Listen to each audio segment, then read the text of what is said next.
what may be called the epilogue of the discussion with Thrasymachus, Plato argues that evil is not a principle of strength, but of discord and dissolution, but just touching the question which has been often treated in modern times by theologians and philosophers of the negative nature of evil. In the last argument, we trace the germ of Aristotelian doctrine of an end and a virtue directed towards the end, which again is suggested by the arts. The final reconcilement of justice and happiness and the identity of the individual and the state are also intimated. Socrates assumes the character of a known nothing. At the same time, he appears to be not wholly satisfied with the manner in which the argument has been conducted. Nothing is concluded but the tendency of the dialectical process. Here as always is to enlarge our conception of ideas and to widen their application to human life. Book 2. Thrasymachus is pacified, but the interpret of Glaucon insists on continuing the argument. He is not satisfied with the indirect manner in which, at the end of the last book, Socrates has disposed of the question whether the just or unjust is the happier. He begins by dividing goods into three classes. First, goods desirable in themselves. Secondly, goods desirable in themselves and for their results. Thirdly, goods desirable for their results to the only. He then asks Socrates in which of the three classes he would place justice. In the second class, replied Socrates, among goods desirable for themselves and also for their results. Then the words in general are of another mind, for they say that justice belongs to the troublesome class of goods, which are desirable of the results only. Socrates answers that this is the doctrine of Thrasymachus, which he rejects. Glaucon thinks that Thrasymachus was too ready to listen the voice of charmer and possesses to consider the nature of justice and injustice in themselves and apart from the results and rewards of them which the world is always dinning in his ears. He will first of all speak of the nature and origin of justice, secondly of the manner in which men view justice as a necessity and not a good, and thirdly he will prove the reasonableness of the view. To do injustice is said to be a good, to suffer injustice an evil, as the evil is discovered by the experience to be greater than the good. The sufferers, who cannot also be dogs, make a compact that they will have neither, and this compact or mean is called justice, but is really the impossibility of doing injustice. No one would observe such a compact if he were not obliged. Let us suppose that the just and unjust have two rings, like that of Giges in the well-known story, which make them invisible, and then no difference will appear in them, for everyone will do evil if he can. And he who abstains will be regarded by the world as a fool for his pains. Men may praise him in public out of fear for themselves, but they will laugh at him in their hearts. C.P. Georgius. And now let us frame in an ideal of the just and unjust, image of the unjust man to be master of his craft, seldom making mistakes and easily correcting them, having gifts of money, speech, strength, the greatest villain, bearing the highest character, and at his side let us place the just in his nobleness and simplicity, being not seeming, without name or reward, clothed in his justice only, the best of men who is true, who is thought to be the worst, and let him die as he has life. I add, but I would rather put the rest into the mode of the panegyrists of injustice. They will tell you that the just man will be scourged, racked, bound, will have his eyes put out, and will at last be crucified, literally impaled, and all this because he ought to have preferred seeming to being. How different is the case of unjust, who clings to appearance as the true reality. His high character makes him a ruler. He can marry where he likes, tread where he likes, help his friends and hurt his enemies. Having got rich by dishonesty, he can worship the good better, and will therefore to be more loved by them than the just. I was thinking what to answer, when I demand to join in the already unequal fray. He considered that the most important point of all had been omitted. Men are taught to be just, for the sake of rewards. Parents and guardians make reputation the incentive to virtue, and other advantages are promised by them of a more solid kind, such as wealthy marriages and high offices. There are pictures in Homer and Hesiod of fat sheep and heavy places, rice cornfields, and trees toppling with fruit, which the god provide in this life for the just. And of pots, and similar picture of another. The heroes of Museus and Ephmolpus lie on the couches at a festival with garlands on their hands, enjoying as the meat of virtue a paradise of immortal drunkenness. Some go further and speak of early posterity in the third and fourth generation. But the weak they bury in a slough and make them carry water in a sieve, and in this life, where they attributed to them in the infamy which Glaucon was assuming to be the Lord of the just, who are supposed to be unjust. Take another kind of argument which is found both in poetry and prose.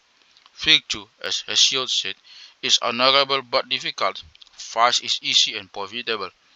You may often see the weak in great prosperity, and the righteous afflicted by the will of heaven, and mendicant prophets knock at rich men's doors, promising to atone for the sins of themselves or their fathers in an easy fashion with sacrifices and festive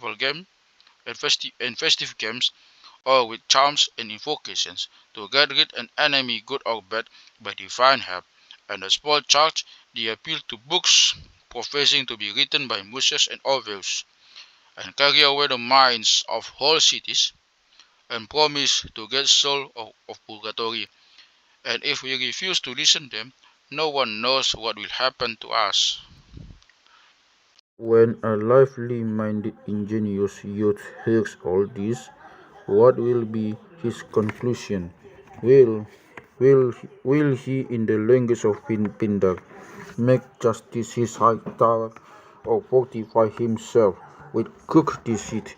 Justice, he reflects, without the appearance of justice is misery and ruin. Injustice has the promise of a glorious life.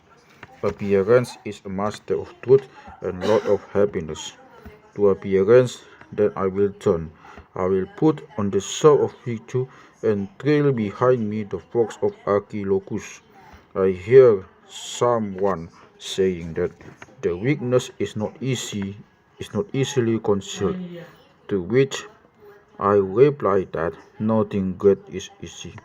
Union and force and rhetoric will do much, and if men say that they cannot prevail over the gods, still how do we know that there are gods? Only from the poets who acknowledge that they may be appeased by sacrifices. Then why not sin and pay for indulgences out of your sin? For if the righteous are only unpunished, still they have no further reward, while the weak may be unpunished and have the pleasure of sinning too. But what of the world below? Nay, said the argument, there are turning powers who will set the matter right, as the poets, who are sons of the gods, tell us, and this is confirmed by the authority of the state. How can we resist such arguments in favor of justice? All at good manners, and as the wise tell us, we shall make the best of both worlds. Who that is not a miserable caitiff will refrain from smiling at the presence of justice. Even if a man knows the better part, he will not be angry with others, for he knows also that more than human virtue is needed to save a man, and that he only praises justice, who is incapable of injustice. The origin of the evil is that all men from the beginning, heroes, poets, instructors of youth, have always accepted the temporal dispensation, the honors and profits of justice. Had we been taught in early youth the power of justice and injustice inherent in the soul, and unseen by any human or divine eyes, we should not have needed others to be our guardians, but everyone would have been the guardian of himself. This is why I want you to show Socrates other men use arguments which rather than to strengthen the position of Thrasymachus that might is might, but from you I expect better things. And please, and glow conceit, the exclude reputation, let this let the just be true, unjust, and the unjust just. And do you still prove to us the superiority of justice? The thesis, which for the sake of argument has been maintained by Glaucon, is the converse of the Thrasymachus. Not right is the interest of the stronger, but right is necessity of the weaker. Starting for the same premises, he carries the analysis of society a step further back. Might is still right, but the might is the weakness of the many combined against the strength of the few. There has been theories in modern as well as in ancient times which have a family likeness to the speculations of Glaucon, e.g., that, that the power is foundation of right, or the monarch has a divine right to govern well or ill, or that virtue is self-love, or the love of power, or that war is natural state of men, or that private vices are public benefits. All such theories have a kind of plausibility, for their party agreement with experience. From human nature oscillates between good and evil, and the motives of actions and the origin of institutions may be explained to a certain extent on either hypothesis according to the character or point of view of a particular thinker. The obligation of maintaining authority under all circumstances, and sometimes by rather questionable means, is felt strongly, and has become a strong offensive among the civilized men. The divine right of kings, or more generally of governments, is one of the forms under which this natural feeling is expressed. Nor again is there any evil which has not some accompaniment of good or pleasure, nor any good which is free from some alloy of evil. Any noble or generous thought which may not be attended by a shadow or the ghost of shadow of self-interest or of self-love. We know that all human actions are imperfect, but we do not therefore attribute them to the works rather than to the better motive of principle. Such a philosophy is both foolish and false, like the opinion of the clever roach, who assumes all other men to be like himself. The theories of this sort do not represent the real nature of the state, which is based on a false sense of right gradually corrected and enlarged by custom and law, although capable also of perfection, any more than they describe the origin of society, which is to be sought in the family and in the social and religious feelings of men.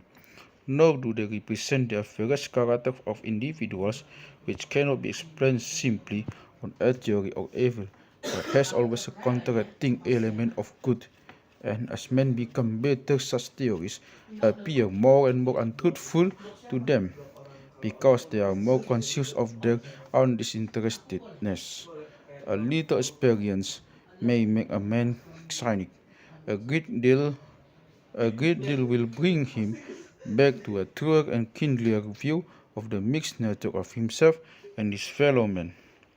The two brothers asked Socrates to prove to them that the just is happy when they have taken from him all that in which happiness is ordinarily supposed to consist, not that there is one any absurdity in the attempt to frame a notion of justice apart from circumstances, from the ideal, from the ideal, for the ideal must be a paradox when compared with the ordinary conditions of human life.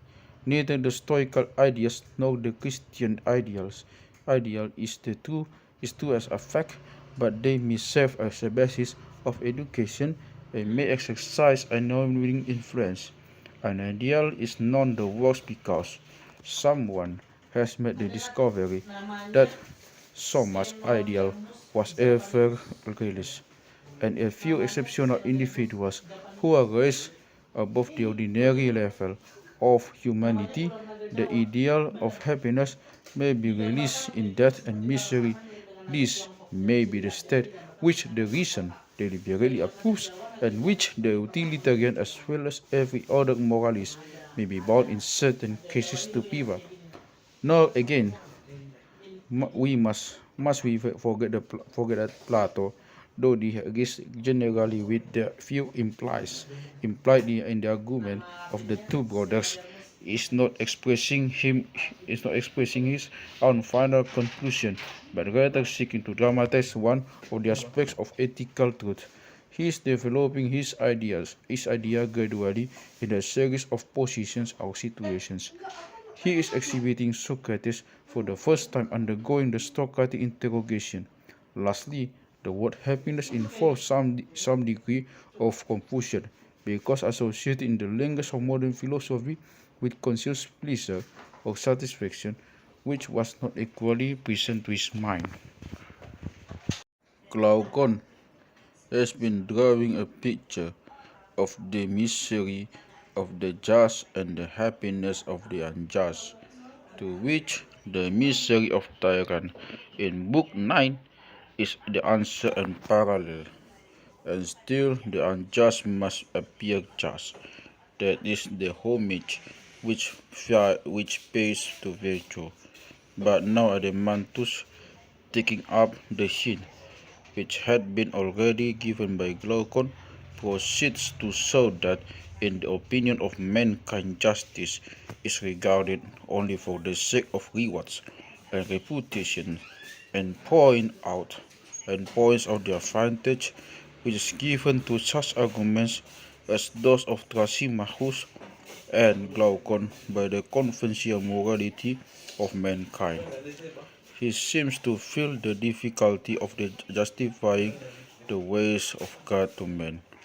Both the brothers touch upon the question whether the morality of actions is determined by their consequences, and both of them go beyond the position of Socrates that justice belongs to the class of goods not desirable for themselves only, but desirable for themselves and for the results to which he recalls them. In their attempt to view justice as an internal principle, and in their condemnation of the poets, they anticipate him. The common life of Greece is not enough for them. They must penetrate deeper into the nature of things. It has been objected that justice is honesty, thus in the sense of Glaucon and Adeimantus, but is taken by Socrates to mean all virtue.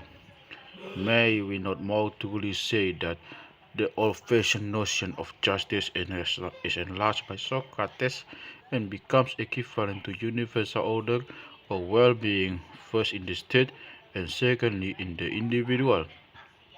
He has found a new answer to his old question, Protac, whether the virtues are one of many, viz. That one is the ordering principle of the three orders. In seeking to establish the purely internal nature of justice, he is met by the fact that Man is social being, and he tries to harmonize the opposite thesis as well as he can. There is no there is no more there is no more inconsistency in this than was inevitable in his age and country. There is no use in turning upon him the cross-likes of modern philosophy, which, for some other point of view, would appear equally inconsistent. Plato does not give the final solution of philosophical questions over us, nor can he be judged by our standard. The remainder of the Republic is developed out of the question of the sons of Aristotle. 3 points are deserving of remark in what immediately follows.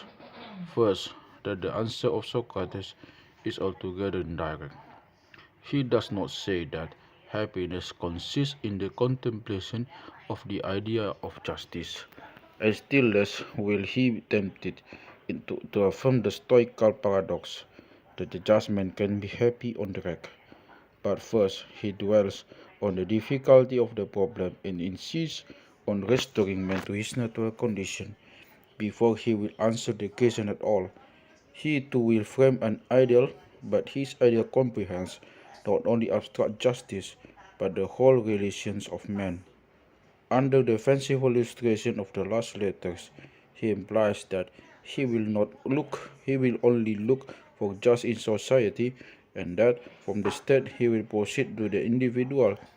His answer is in substance amounts to this, that under favorable conditions, i.e., in the perfect state, justice and happiness will coincide, and that when justice has been once found, happiness may be left to take care of itself.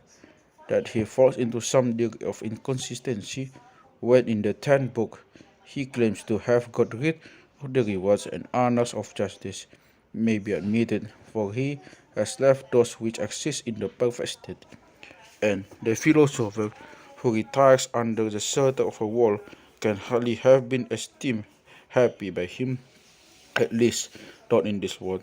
Still he maintains the true attitude of moral action. Let a man do his duty first, without asking whether he will be happy or not, and happiness will be the inseparable accident which attends him. Seek ye first the kingdom of God and his righteousness, and all these things shall be added unto you. Secondly, it may be remarked that Plato preserves the genuine character of Greek thought in beginning with the state and in going to the individual. First ethics, then politics. This is the order of ideas of us. To reverse is the order of history. Only after many struggles of thought does the individual assert his right as a moral being. In early ages he is not one, but one of many, the citizen of a state which is prior to him, and he has no notion of good or evil apart from law of his country or the creed of his church. And to this type he is constantly tending to revert, whenever the influence of custom or of party spirit or the recollection of the past becomes too strong for him. Thirdly, we may observe the confusion or identification of the individual and state, of ethics and politics, which prefers early Greek speculation, and even in the modern times retains a certain degree of influence. The subtle reference between the collective and individual action of mankind seems to have escaped early thinkers, and we too are sometimes in danger of forgetting the conditions of united human action whenever we either elevate politics into ethics or lower ethics to the standard politics. The good man and the good citizen only coincide in the perfect state, and this perfection cannot be attained by legislation acting upon them from without, but if at all by education fashioning them from within. Socrates praised the sons of Aristotle, in spite of spring, of the renowned hero, as the elegiac poet terms them, but he does not understand how they can argue so eloquently on behalf of injustice, while their character shows that they are uninfluenced by their own arguments. He knows not he knows not how to answer them, although he is afraid of deserting justice in the hour of need. He therefore makes a condition that having weak eyes he shall be allowed to read the large letters first and then go on to the smaller, that is, he must look for justice in the state first and will then proceed to the individual. Accordingly, he begins to construct the state.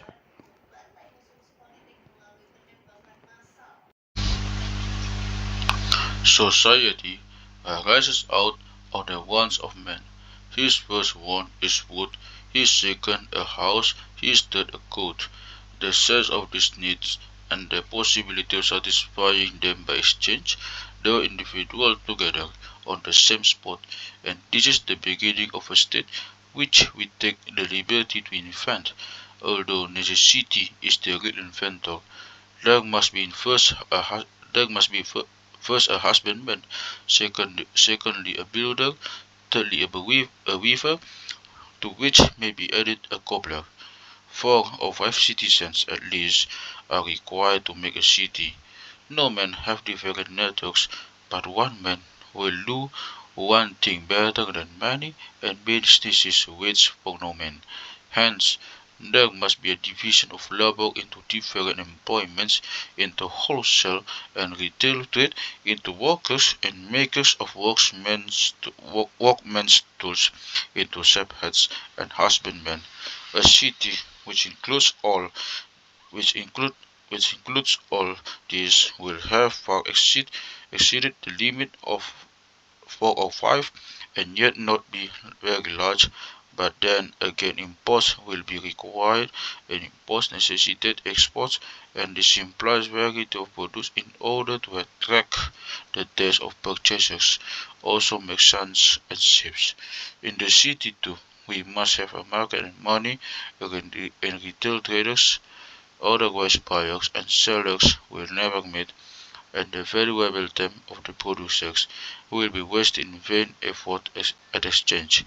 If we add high segments, the stage will be complete, and we may guess that somewhere in the intercourse of citizens will one another justice, and injustice will appear. Here follows a rusty picture of their way of life. They spend their days in houses which they have built for themselves. They make their own clothes and produce their own corn and wine. Their their principal food is meal and flour, and they drink in moderation. They live on the best of terms with each other, and take care not to have too many children. But, said Glaucon, interposing, are they not to have a relish?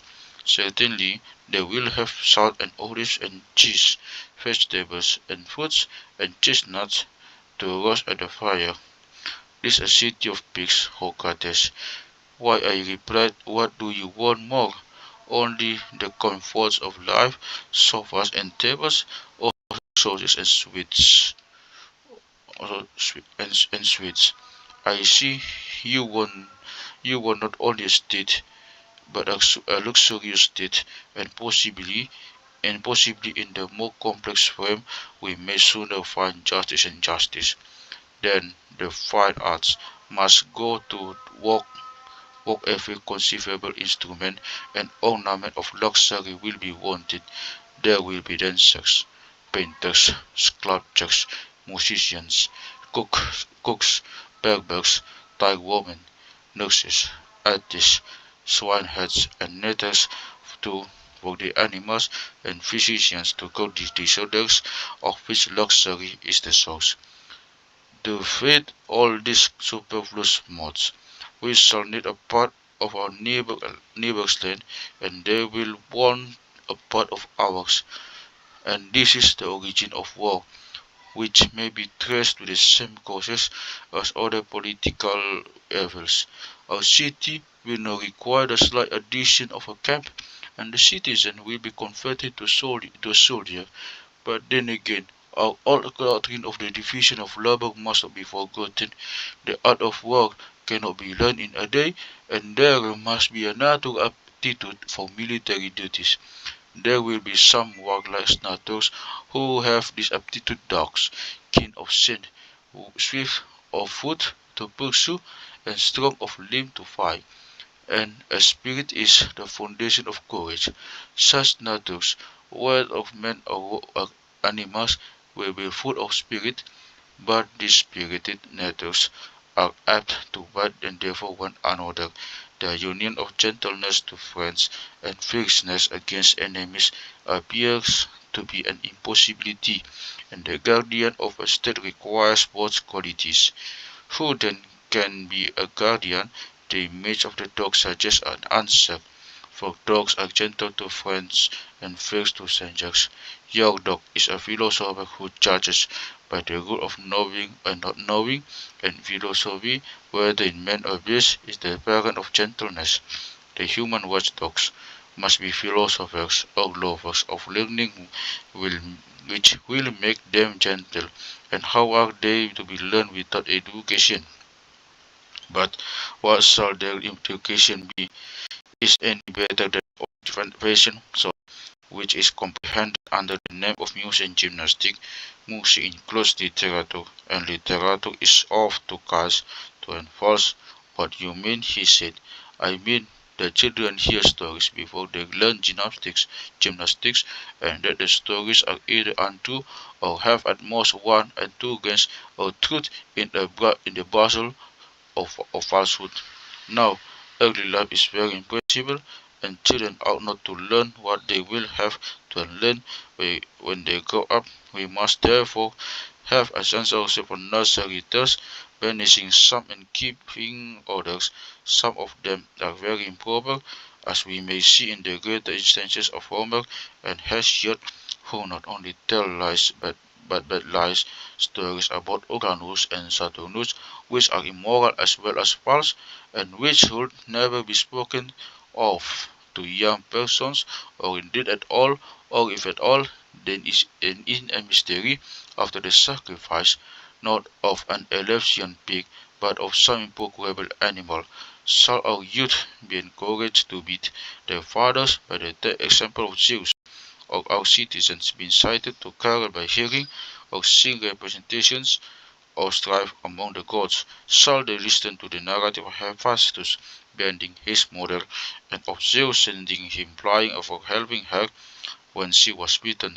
Such tales may possibly have mystical interpretation, but the young are incapable of understanding allegory.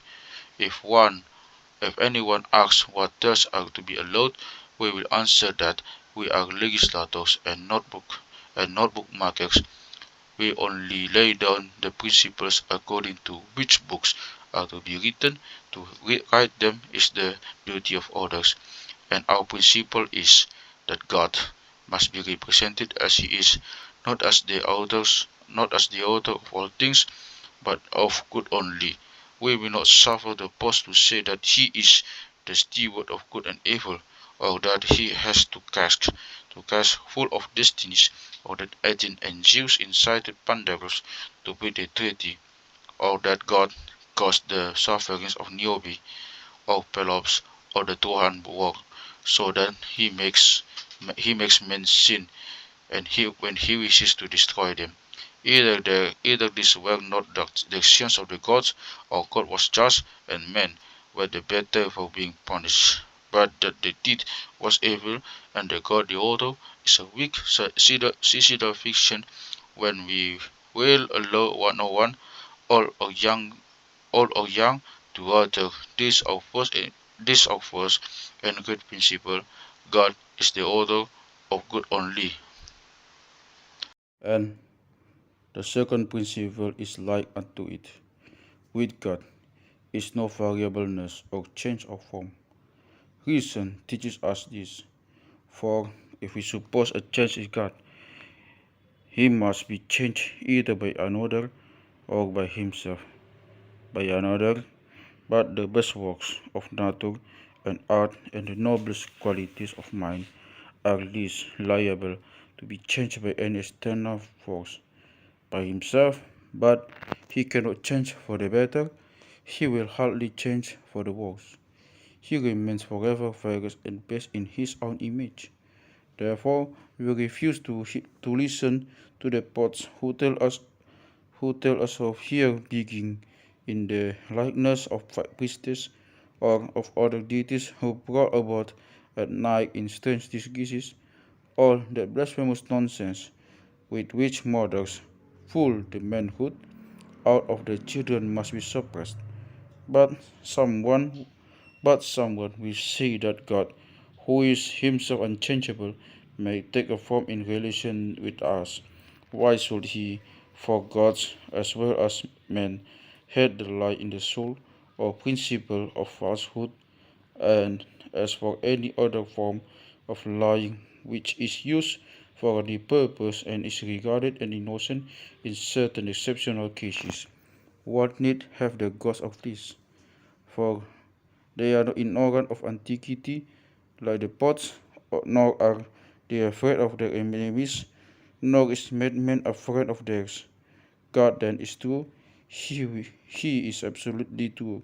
He changes not, he deceives not by day or by night, by word or sign. This is our second great principle. God is true, away with the lying dream of Agamemnon in Homer, and the accusation of Thetis against Apollo in Aeschylus. In order to give clearness to his conception of the state, Plato proceeds to trace the first principles of mutual need and of division of labor in an imaginary community of 4 or 5 citizens. Gradually, this community increases, the division of labor extends to countries, imposed necessitated exports, a medium of exchange is required, and retailers sit in the marketplace to save the time of the producers. These are the steps by which Plato constructs the first, or primitive state, introducing the elements of political economy, by the way. As he is going to frame a second or civilized state, the simple naturally comes before the complex. He indulged, like Rousseau, in the picture of primitive life, an idea which has indeed often had a powerful influence on the imagination of mankind. But he does not seriously mean to say that one is better than other politicus. Nor can any inference be drawn from the description of the first state taken apart for the second, such as Aristotle appears to draw in the Politics. We should not interpret a Platonic dialogue with any more than a poem of a parable in too liberal or matter of fact a style. On the other hand, when we compare the lively fancy of Plato with the dried up abstractions of modern treatises on philosophy, we are compelled to say with Protagoras that the mythos is more interesting product. Several interesting remarks which, in modern times, would have a place in a treatise on political economy are scattered up and down the writings of Plato, especially population, free trade, adulteration, wills and beckets, being Eryxias taught not Platos, value and demand, republic, division of labor. The last subject, and also the origin of retail trade, is treated with admirable lucidity in the second book of the Republic. But Plato never combined his economic ideas into a system and never seems to have recognized that trade is one of the great motive powers of the state and of the world. He would make retail traders only of the inferior sort of citizens, laws, though he remarks quaintly enough laws that if only the best men and the best women everywhere were compelled to keep taverns for a time or to carry on retail trade, etc., then we soon knew how pleasant and agreeable all these things are.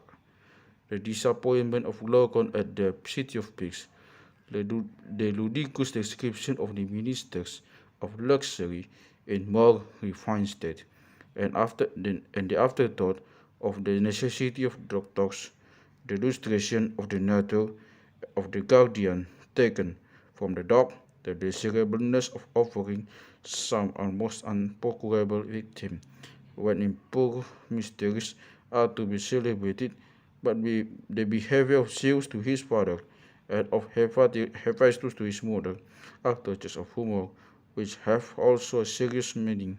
In speaking of education, Plato rather startles us by affirming that the child must be trained in falsehood first and the truth afterwards. Yet this is not very different from saying that children must be taught through the medium of imagination as well as reason, that their minds can only develop gradually, and that there is much which they must learn without understanding. This is also the substance of Plato's view, though he must be acknowledged to have drawn the line somewhat differently from modern ethical writers respecting truth and falsehood. To us, economies or accommodations would not be allowable unless they were required by the human faculties or necessary for the communion of knowledge to the simple and ignorant. We should insist that the true word was inseparable from the intention, and that we must not be falsely true, i.e., speak or act falsely in support of what was right or true. But Plato would limit the use of fictions only by requiring that they should have a good moral effect, and that such a dangerous weapon as falsehood should be employed by the rulers alone and for great objects. A Greek in the age of Plato attached no importance to the question whether his religion was an historical fact. He was just beginning to be conscious that the past had a story, but he could see nothing beyond Homer and Hesiod. Whether the narratives were true or false did not seriously affect the political or social life of Hellas. Men only began to suspect that they were fictions when they recognized them to be immoral. And so in all religions, the consideration of their morality comes first, afterwards the truth of the documents in which they are recorded, of the events natural or supernatural which are told of them. But in modern times, and in Protestant countries, perhaps more than in Catholic, we have been too much inclined to identity the historical with the moral, and some have refused to believe in religion at all unless a superhuman accuracy was discernible in every part of the record. The facts of an ancient, the facts of an ancient or religious history are amongst the most important of all facts, but they are frequently uncertain, and we only learn the true lesson which is to be gathered from them when we place ourselves above them. The reflections tend to show that the difference between Plato and ourselves, though not unimportant, is not so great as might at first sight appear, for we should agree with him in placing the moral before the historical truth of religion, and generally in disregarding those errors or misstatements of fact which necessarily occur in the early stage of all religions. We know also that changes in the traditions of a country cannot be made in a day, and are therefore tolerant of many things which science and criticism would condemn.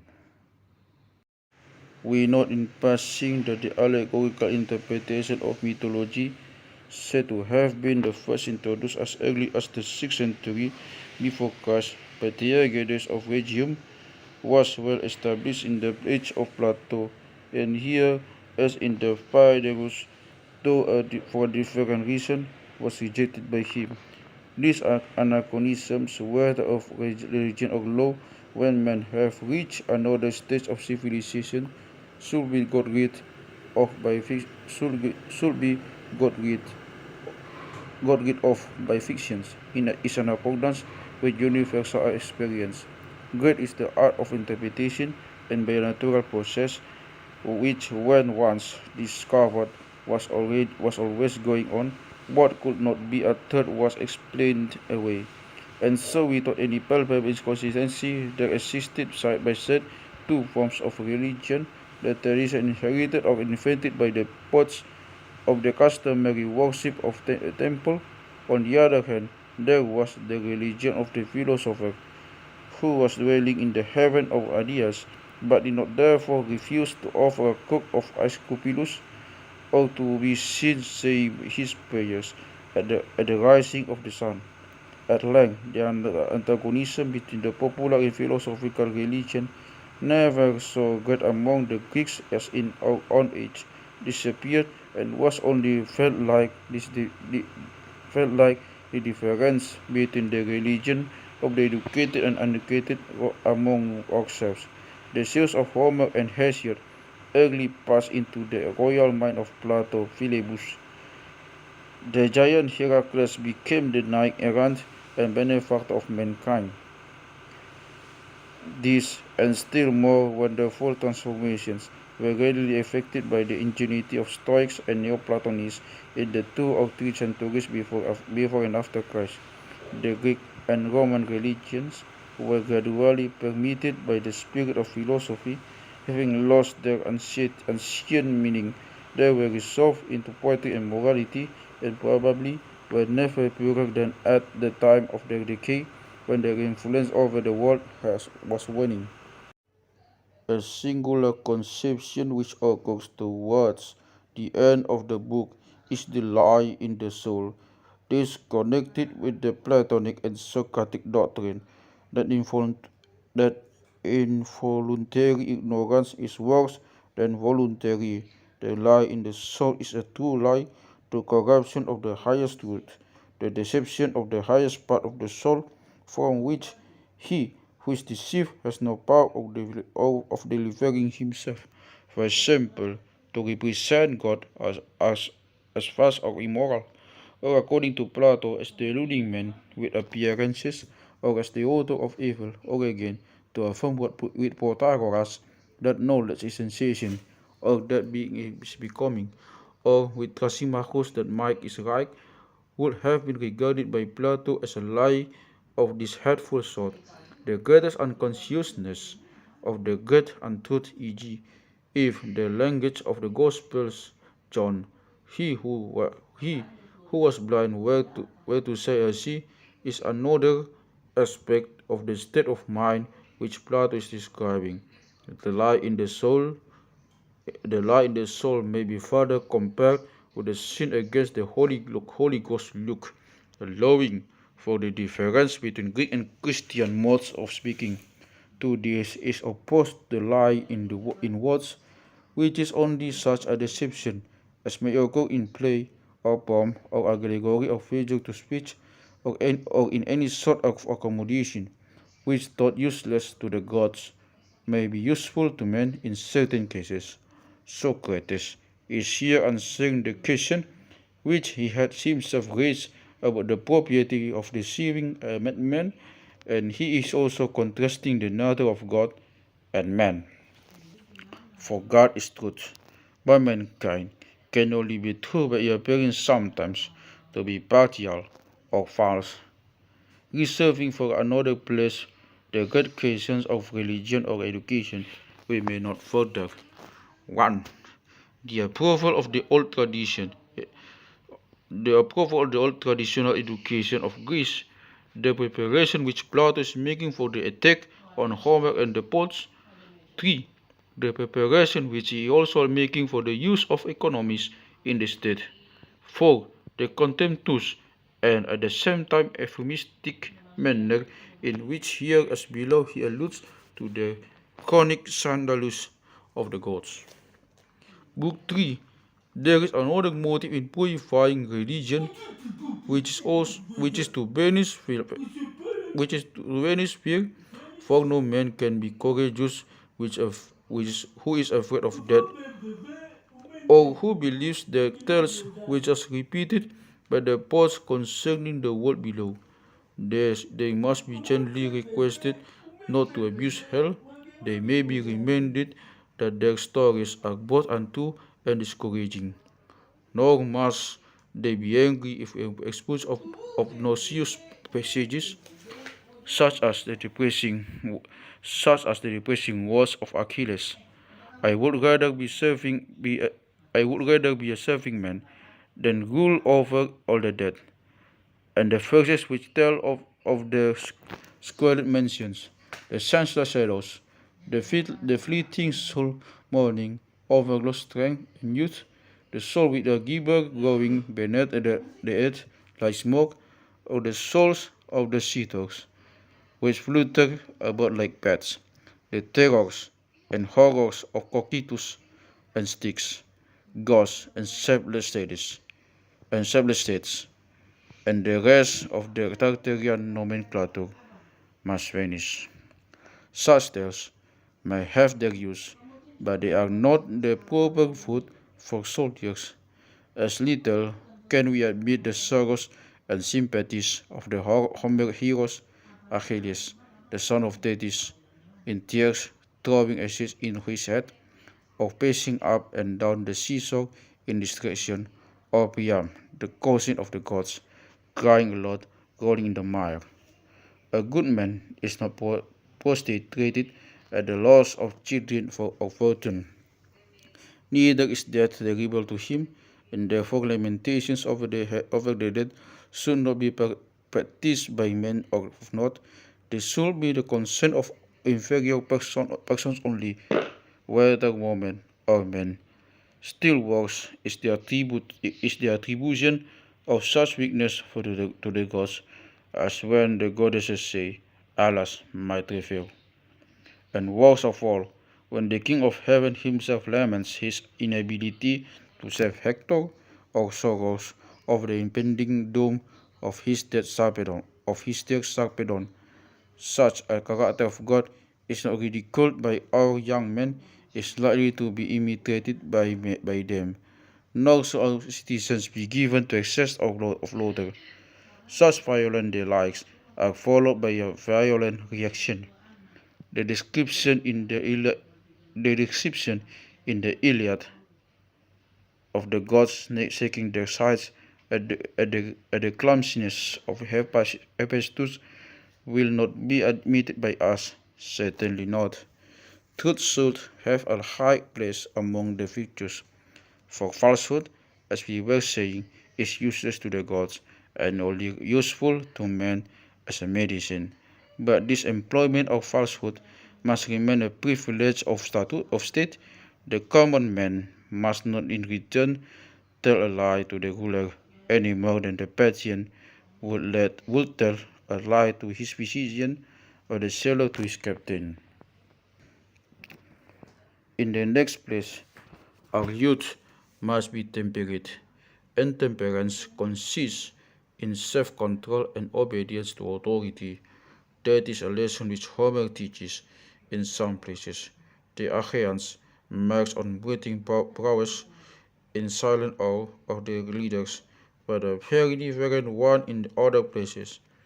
Or heavy with wine, who has the eyes of a dog, but the heart of a stag. Language of latter kind, with no impressive control on the minds of youth. The same may be said about his praises of eating and drinking and his threat of starvation. Also about the verses in which he tells of the rapturous loves of Zeus and Hera, or of how Hephaestus once detained Ares and Aphrodite in a net on a similar occasion. There is a nobler strain heard in the words, "Endure, my soul, thou hast endured worse." Nor must we allow our citizens to receive bribes, or to say, "Give, persuade the gods, give reverend kings," or to applaud the adorable advice of Phoenix to Achilles that he should get money out of the Greeks before he assisted them, or the meanness of Achilles himself in taking gifts for Agamemnon, or his requiring a ransom for the body of Hector, or his cursing of Apollo, or his insolence to the river god Scamander, or his dedication to dead Patroclus, or his own hair, which had been already dedicated to the other river god Sperchius, or his cruelty in dragging the body of Hector round the walls and slaying the captives at the pyre. Such a combination of meanness and cruelty in Charon's people is inconceivable. The military exploits of Peritus and Theseus are equally unworthy.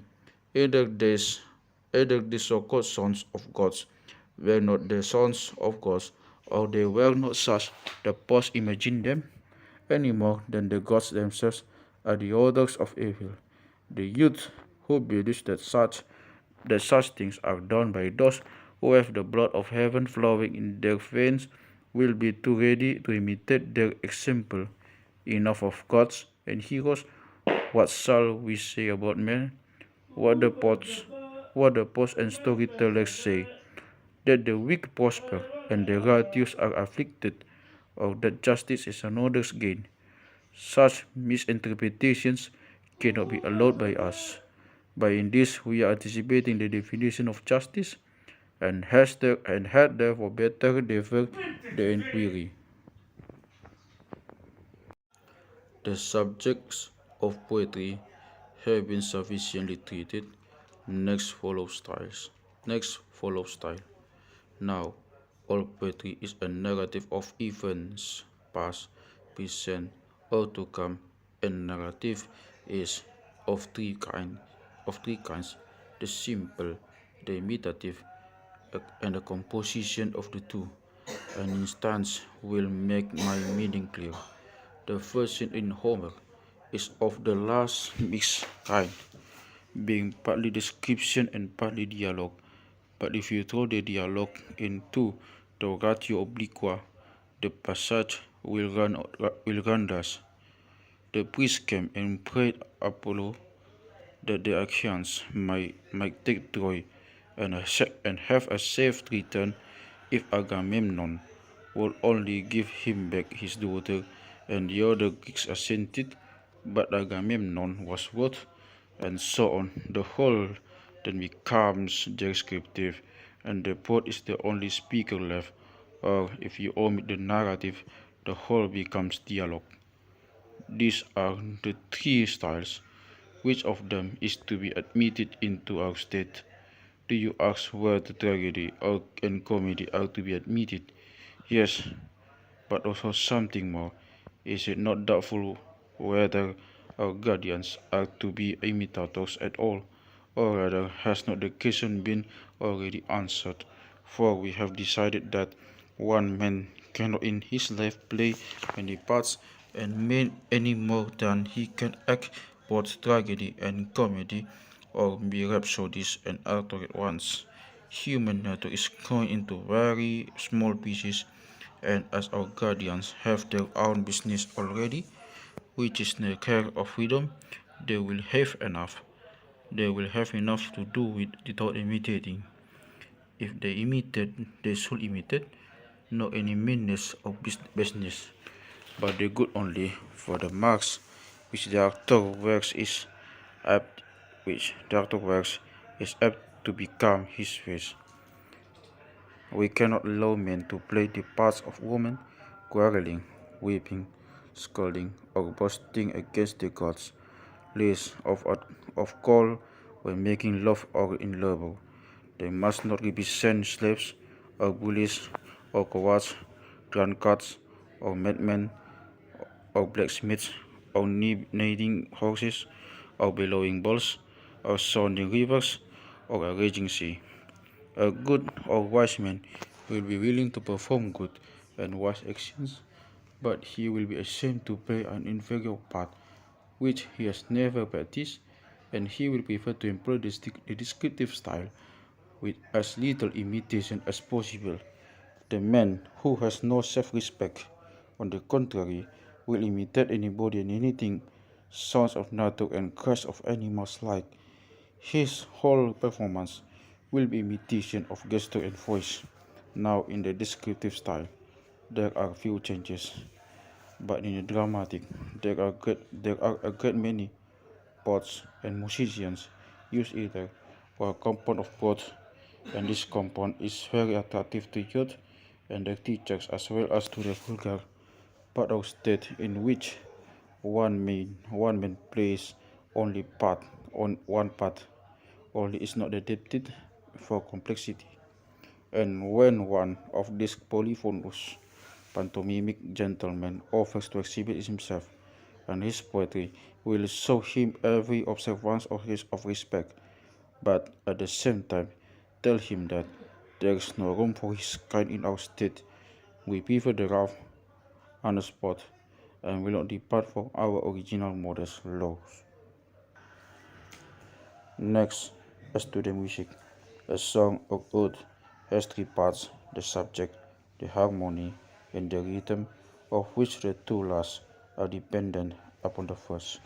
As we banish strains of lamentation, so we may now banish the mixed Lydian harmonies, which are the harmonies of lamentation, and as our citizens are to be temperate, we may also banish convivial harmonies such as the Ionian and Pyrrhidian, to remain the Dorian and Phrygian, the first for war, the second for peace, the one expressive of courage, the other of obedience or instruction or religious feeling. And as we reject varieties of harmony, we shall also reject the many strings, variously shaped instruments which give utterance to them, and in particular the flute, which is more complex than any of them. The lyre and the harp may be permitted in town, and the panspipe in the fields. Thus, we have made a progression of music, and will now make a progression of meters. They should be like of the harmonies, simple and suitable to the occasion. There are four notes of tetrachord, and there are three ratios of meter: 3/2, 2/2, 2/1, which have all their characteristics, and the fifth have different characteristics as well as the rhythms. But about this, you and I must ask Damon, the Greek musician who speaks, if I remember rightly, of a melodic measure as well as of the dactylic, trochaic, and iambic rhythms, which he arranges so as to equalize the syllables with one another, assigning to each the proper quantity. We only venture to affirm the general principle that the style is to conform to the subject and meter to the style, and that the simplicity and harmony of the soul should be reflected in them all. This principle of simplicity has to be learned by everyone in the days of his youth, and may be gathered anywhere from the creative and constructive arts, as well as from the forms of plants and animals. Or the artistics, as well as sports, should be warned against meanness or unseemliness. Sculpture and painting, equally with music, must conform to the law of simplicity. He who violates it cannot be allowed to walk in our city and to corrupt the taste of our citizens. For our guardians must grow up, not amid images of deformity, which will gradually poison and corrupt their souls, but in a land of health and beauty, where they will drink in from every object sweet and harmonious influences. And of all these influences, the greatest is the education given by music, which finds a way into the innermost soul and imparts to it the sense of beauty and of deformity. At first, the effect is unconscious, but when reason arrives, then he who has been thus trained welcomes her as the friend whom he always knew, as in learning to read. First, we acquire the elements of letters separately, and afterwards the combinations, and cannot recognize reflections of them until we know the letters themselves. In like manner, we must first attain the first element. We must first attain the elements or essential forms of the virtues and then trace their combinations in life and experience.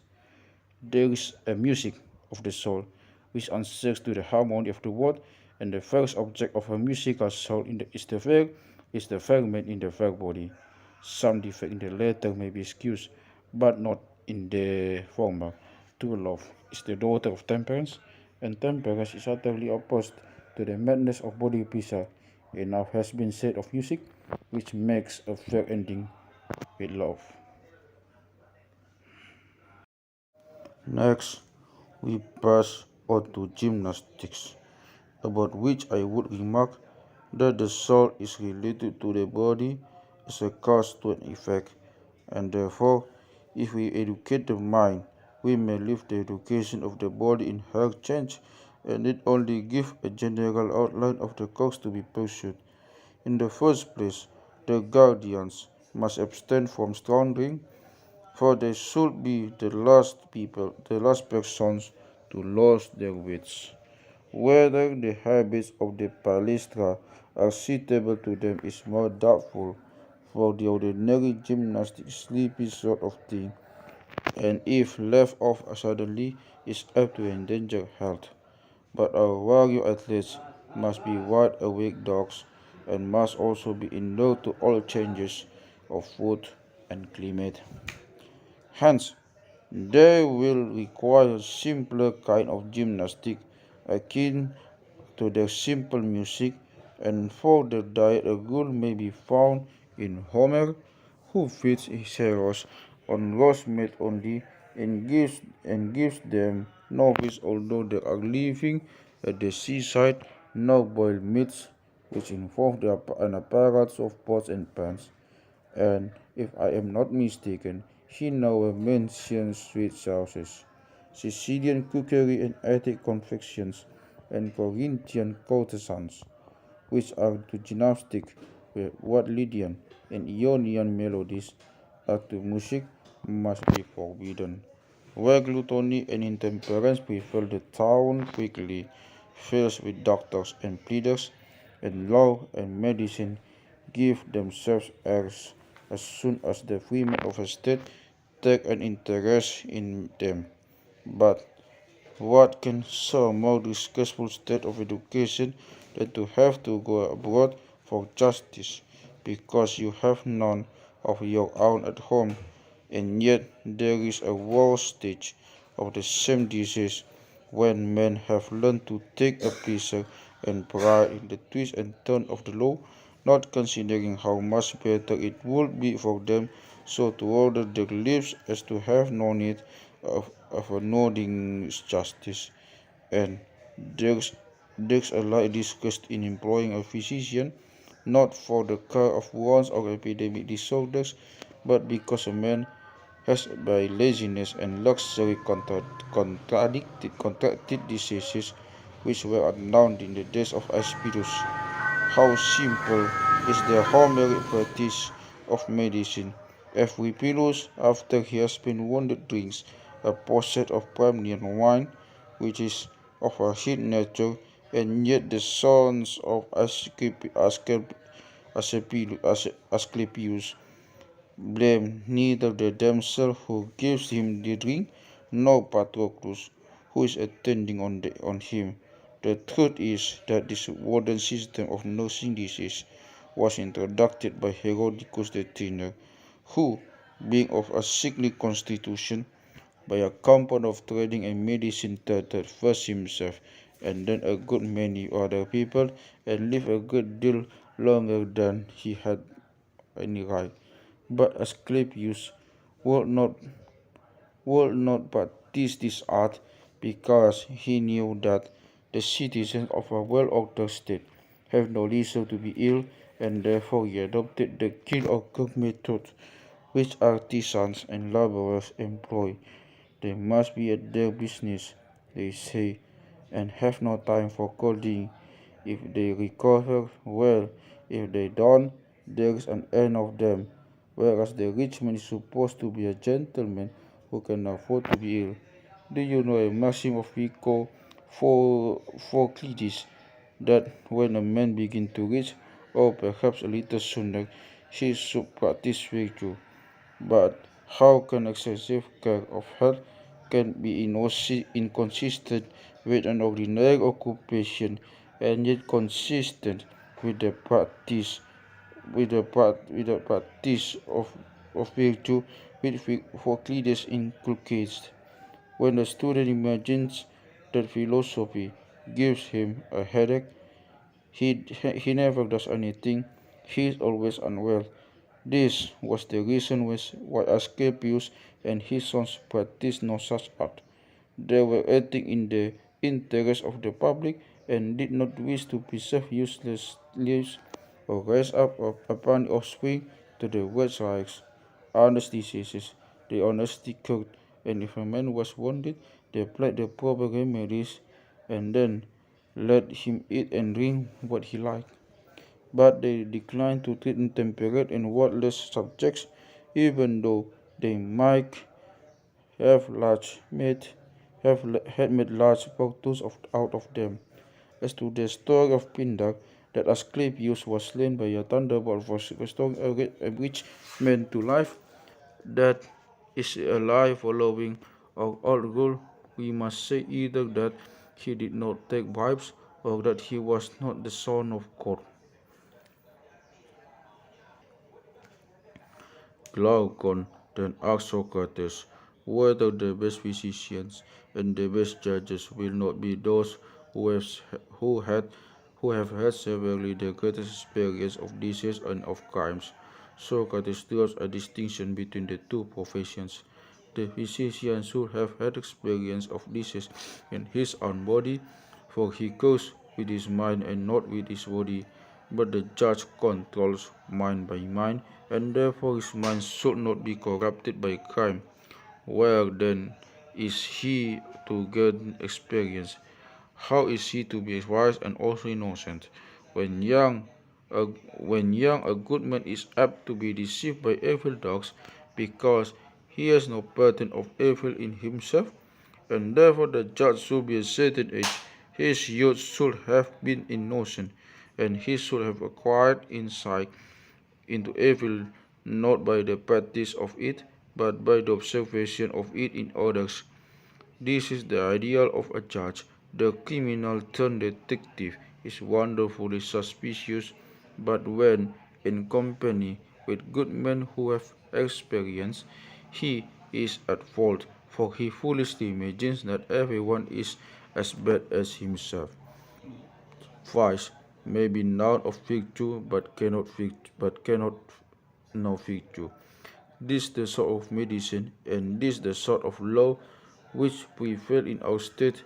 There will be healing arts to phytagoras, but the evil body will be left to die by the one, and the evil soul will be put to death by the other. And the need of either will be greatly diminished by good music, which will give harmony to the soul, and good gymnastic, which will give health to the body. Note that this division of music and gymnastic really corresponds to soul and body, for they are both equally concerned with the soul, which is sustained by the one and aroused when sustained by the other. The two together supply our guardians with their twofold nature, the passionate disposition when it has too much gymnastic is sudden and brutalist and gentle or philosophic temper, which has too much music becomes enervated. While a man is allowing music to pour like water to the funnel of his ears, the edge of his soul gradually wears away, and the passionate or spirited element is melted out of him. Too little spirit is easily exhausted, too much quickly passes into nervous irritability. So, again, the athlete, by feeding and training, has his courage doubled, but he soon grows stupid. He is like a wild beast, ready to do everything by blows and nothing by counsel of or policy. There are two principles in man, reason and passion, and to this, not to the soul and body, the two arts of music and gymnastics correspond. He who mingles them in harmonious concord is the true musician. He shall be the presiding genius of our state. The next question is, who are to be our rulers?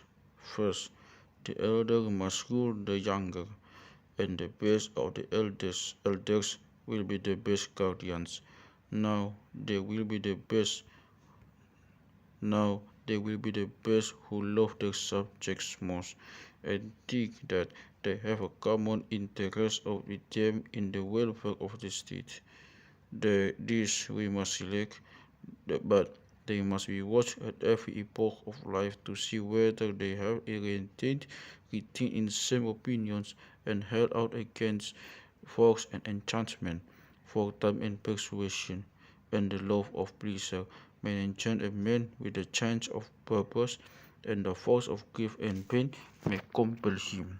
And therefore our guardians must be men who have been tried to many tests, like gold in refiner's fire, and have been passed first through danger, that through pleasure at their every age have come out of such trials victorious, and without stain, in full command of themselves and their principles, having all their faculties in harmonious exercise for their country's good. These shall receive the highest honors both in life and death. It would perhaps be better to confine the term guardians to this select class. The younger men may be called auxiliaries, and now from one magnificent lie, in the belief of which, oh, that we could train our rulers. At any rate, let us make the attempt with the rest of the world. What I am going to tell this is only another version of the legend of Cadmus, but our unbelieving generation will be slow to accept such a story. The tale must be imparted first to the rulers, then to the soldiers, lastly to the people. We will inform them that their youth was a dream, and that during the time when they seemed to be undergoing their education, they were really being fashioned in the earth, who sent them up when they were ready, and that they must protect and cherish her whose children they are, and regard each other as brothers and sisters. I do not wonder at your blessing a shame to propound such a fiction. There is more behind. These brothers and sisters have different natures, and some of them God framed to rule, whom he fashioned of gold, others he made of silver to be auxiliaries, others again to be husbandmen and craftsmen, and these were formed by him of brass and iron. But as they are all sprung from a common stock, a golden parent may have a silver son, or a silver parent a golden son, and then there must be a change of rank. The son of the rich must descend, and the child of the artisan rise in the social scale. For an oracle says that the state will come to an end if governed by a man of brass or iron. Will our citizens ever believe all this? Not in the present generation, but in the next perhaps. Yes. Now let the earth-born men go forth under the command of their rulers, and look about and pitch their camp in a high place, which will be safe against enemies from without, and likewise against insurrections from within. There let them sacrifice and set up their tents for soldiers. They are to be and not shopkeepers, the watchdogs and guardians of the sheep, and luxury and avarice will turn them into wolves and tyrants. Their habits and their dwellings should correspond to their education. They should have no property. Their pay should only meet their expenses, and they should have common meals, gold and silver. We will tell them that they have from God, and this divine gift in their souls. They must not alloy with that earthly dross which passes under the name of gold. they only of the citizens may not touch it, or be under the same roof with it, or drink from it. It is their good thing. Should they ever acquire horses or lands or money of their own, they will become householders and tradesmen instead of guardians, enemies and tyrants instead of helpers. And the hour of ruin, but to themselves the rest of the state will be at hand. The religious and ethical aspect of Plato's education will hereafter be considered under a spirit head. Some lesser points may be more conveniently noticed in this place. 1. The constant appeal to the authority of Homer, whom, with grave irony, Plato, after the manner of his age, summons as witness about ethics and psychology, as well as about diet and medicine, attempting to distinguish the better lesson from the worse, sometimes altering the text from the side, more than once quoting or alluding to Homer inaccurately, after the manner of the early logographers, turning the Iliad into verse and delighting to draw far-fetched inferences from his words, or to make ludicrous applications of them. He does not, like Heraclitus, get into a rage with Homer and Archilochus Heraclitus, but uses their words and expressions as vehicles of a higher truth, not on systems like Theagenes or Regium or Metrodorus or in later times of Stoics, but as fancy may dictate, and the conclusions drawn from them are sound, although the premises are fictitious. The fanciful appeals to Homer and add a charm to Plato's style, and at the same time they have the effect of a satire on the follies of Homer's interpretation to us and probably to himself. Although they take the form of arguments, they are really figures of speech. They may be compared with modern citations from Scripture, which have often a great rhetorical power even when the original meaning of the words is entirely lost sight of.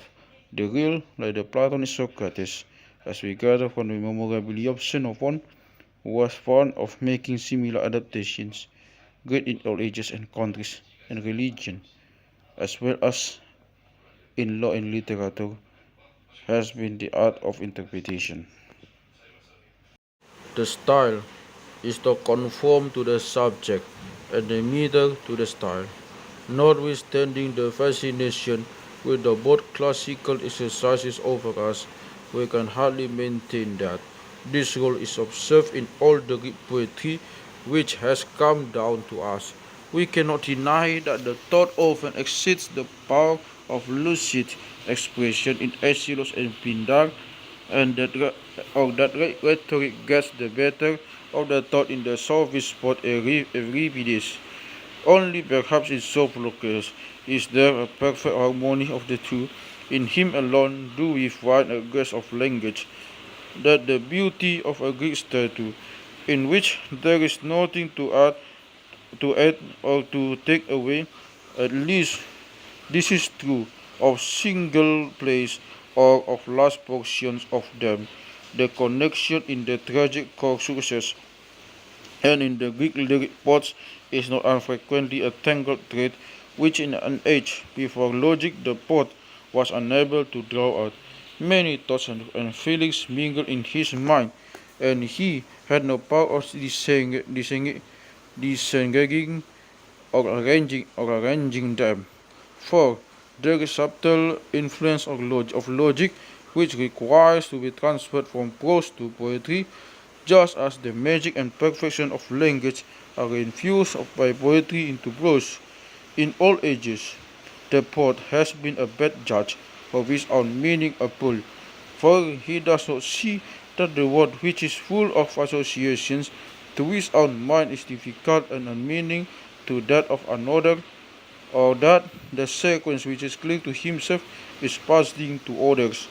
There are many passages in some of our greatest modern poets which are far too obscure, in which there is no proportion between style and subject, in which any how expressed figure any harsh construction, any distorted collocation of words, any reverse sequence of ideas is omitted, and there is no voice coming sweetly from nature, or music adding an expression of feeling to thought, as if there could be poetry without beauty, or beauty without ease and clearness.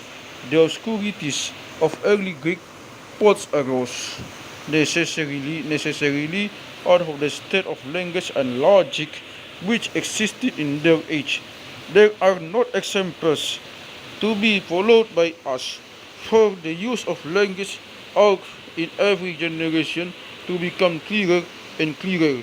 Like Shakespeare, they were good in spite, not in consequence, of the imperfections of expression. But there is no reason for returning to the necessary obscurity which prevailed in the infancy of literature. The English poets of the last century were certainly not obscure, and we have no excuse for losing what they had gained, or for going back to the earlier transitional age which preceded them. The thought of our own times has not outstripped language. One of Plato's art of measuring is the rule cause of the disproportion between them. In the third book of the Republic, a nearer approach is made to a theory of that than anywhere else in Plato. His views may be summed up as follows: true art is not fanciful and imitative, but simple and ideal, the expression of the highest moral energy, whether in action or repose. To live among works of plastic art which are of this noble and simple character, or to listen to such strains, is the best of influences, the true atmosphere in which youth should be brought up. This is the way to create in them a natural good taste, which will have a feel of truth, a beauty in all things. For though the poets are to be expelled, still art is recognized as another aspect of reason, like love in symposium, as standing over the same sphere, but confined to the preliminary education and acting through the power of habit. And this conception of art is not limited to strains of music or the forms of plastic art, but prefers all natural and has a wide kindred in the world. The Republic of Plato, like the Athens of Pericles, has an artistic as well as a political side. There is hardly any mention in Plato of the creative arts. Only in 2 or 3 passages does he even allude to them. He is not lost in rapture at the great works in Phidias, the Parthenon, the Propylaea, the status of Zeus or Athene. He would probably have regarded in the abstract truth of number of figures higher than the greatest of them. Yet it is hard to suppose that some influence, such as he hopes to inspire in youth, did not pass into his own mind from the works of art which he saw around him. We are living upon the fragments of them and find a few broken stones, the stand of truth and beauty. But in Plato, this feeling has no expression. He nowhere says that beauty is the object of art. He seems to deny that wisdom can take an external form virtues. He does not distinguish in the fine from the mechanical arts, whether or no, like some writers, he felt more than he expressed. It is at any rate remarkable that the greater perfection of the fine arts should coincide with an almost entire silence about them. In one very striking passage, he tells us that a work of art, like the state, is a whole, and this conception of a whole and love of newly born mathematical sciences may be regarded, if not as the inspiring, at any rate as regulating principles of Greek art, sen, mem, and sophis. Plato makes the true and subtle remark that the physician had better not be in robust health and should have known what illness is in his own person. But the judge ought to have had no similar experience of evil. He is to be good. He is to be a good man who, having passed his youth in innocence, became acquainted late in life with the vices of others, and therefore, according to Plato, a judge should not be young. Just a young man, according to Aristotle, is not fit to be a hero of moral philosophy. The bad, on the other hand, have a knowledge of vice, but no knowledge, but no, no, but no knowledge of virtue. It may doubt it, however, whether this train of reflection is well founded. In remarkable passage of the laws, it is acknowledged that the evil may form a correct estimate of the good. The union of gentleness and courage in Book 2 at first at first seemed to be a paradox, yet was afterwards ascertained to be a truth, and Plato might also have found that the institution of evil may be consistent with the abhorrence of it. There is a directness of aim in virtue which gives an insight into vice, and the knowledge of character is in some degree a natural sense independent of any special experience of good or evil.